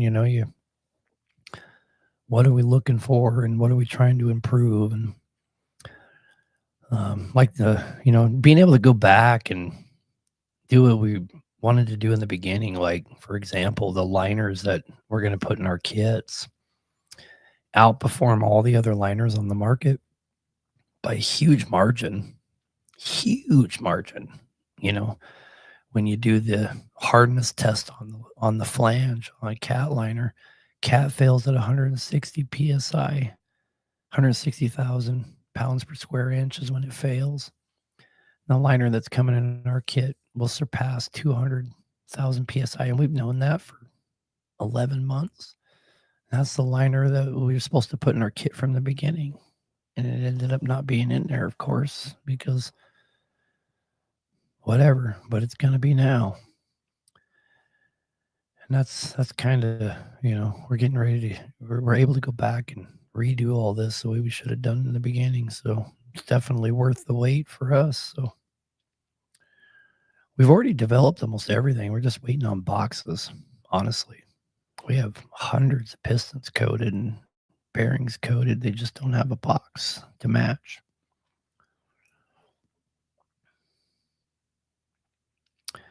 I have a 2006. I already answered your question in the comments, man. Your head's no good. Change your head. I did see one guy reply to you and say, you gotta be able to change ejector, and he's right. I'll just change the head. We've got one more caller here. Let's go ahead and take him. You're on the air, brother. What can we do for you? Is it me, Walden? Yeah, you're the last guy. Let's go. Oh, perfect. Okay. So, I have a ISM 11, and ever since I bought this truck, it was sitting a month before I started using it, and then it started blowing out oil out of the breather tube, and I sent it for blow-by tests and all that, and everything came back good. And then I opened the valve cover, and right by the rocker, like what do you call it, rocker pins, oil was squirting out some of them. And I sent it in for an overhead adjustment, and they said everything looked fine, and came back, and it was still leaking about a gallon of oil out of the breather tube in a 150-mile round trip. And I'm just curious on what that could be. Well, it could. You're supposed to have oil squirting out up there. If you didn't, that'd be much more alarming. But Yeah, I mean, most likely, what's going on is you're just getting oil that's your breather system. I mean, we just had one of those engines in the shop. We just overhauled one not even 8 weeks ago, but I'm trying to remember how they're configured. Let me give you an example. We have a Acer we just overhauled. It's only got like 100 miles on it. It's pushing all kinds of oil out the blow-by tube. But that's because the mechanism, the dam has a dam inside of the valve cover that catches that oil and makes it run back down into the engine. That's not operating properly, so it's putting oil out the blow-by tube. Doesn't mean the engine's blown up is kind of what I'm trying to get at. It's just because you're getting oil out the blow-by tube doesn't mean it's blown up. yeah, I mean, I've made a thing that I add a oil catch tank and everything to try and catch all the oil so it doesn't go anywhere. But I blocked off the original breather tube, and I drilled a new hole on the opposite side of the engine, and it's still doing the same thing, blowing oil out of the new breather tube. And coming back to the push rods where it's squirting the oil, some of them has a steady flow where it just flows down the push rods, and the other one squirts out really bad. And that's right by the breather tube, basically, where it's squirting like that. Yeah, it's probably what's going on. But that squirting oil is not a problem. Worst case, man, put a, they make breather tube devices that catch the oil, and then you plumb it down into your oil pan. You might have to do something like that. All right. Well, I appreciate talking to you and for the help and stuff. So I will look into those Yeah, you probably aftermarket breather tubes then. yeah, you probably don't have a problem.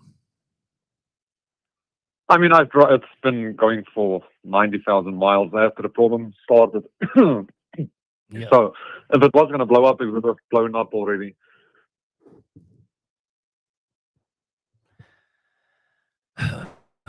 Well, good luck. Good luck with that one, brother. Thanks, I appreciate it, man. You have a good rest of your night. Yep. Have a good night. Somebody asked if we're going to have a booth at Matt's this year. The answer is yes. I got a 20 by 20 booth there. I bought a huge one.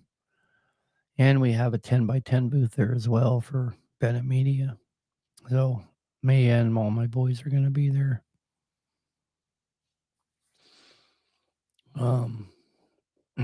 Pretty excited about that. I got a huge booth because we plan on having it full. So we have enough products coming out that we'll be able to fill it. Some guy said he'd like to buy parts from us, but he wants to talk to me to figure out what he needs. Thing to do is to call in, man, and just kind of express you want to talk to somebody about what you need, and they'll get you on over to Matt or myself or something like that. And the people that work for us are pretty good, but sometimes, I understand some people want to talk about what it is they need, and most of the time they'll get you over to me if I can manage it. So Anyway, guys, you've all been great. I appreciate it. Didn't have any drama tonight. Pretty easy phone calls.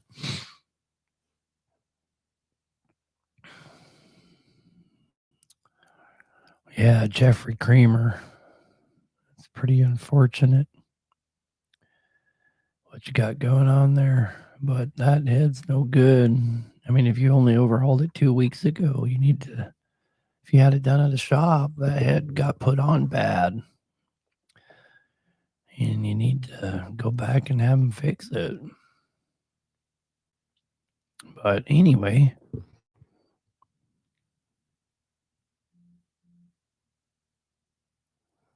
yeah, don't give out my cell phone number. Fucking guy. Yep, don't do that. Yeah, you need to shut her down, Jeffrey, for sure, because you're going to do a lot more damage to it. You can't just say, oh, yeah, I'll just try to run it out till I can afford to fix it. Oh, you bought it with the in-frame? Oh, you got fucked. That sucks. Anyway, guys, I probably better get rolling, go home, and see if I can get over this sickness. Like always, love you long time. We'll see you soon.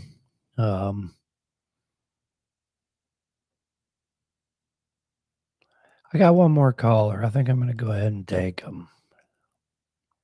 Let's go ahead and take this last caller. What do you guys think? Last one, though. Last one. I'm going to get going home. You're on the air, brother. What can we do for you? Hey, Aaron. I've got a 99 2WS I had overhauled 3 years ago by a cat with all OEM parts, new injectors and everything. A few months back, I had them redo the timing sensors because they would start and then, shut off and then kind of restart right before it would completely die. Ever since then, they've done it. And even before then, I guess a little bit, the truck at idle, when it's warm enough the temperature, it sounds like a fuel knock a little bit, but it almost like kind of loping. And I was just kind of wondering if you have any idea what you might think it is, if it's wiring for timing sensors or it's injectors or what.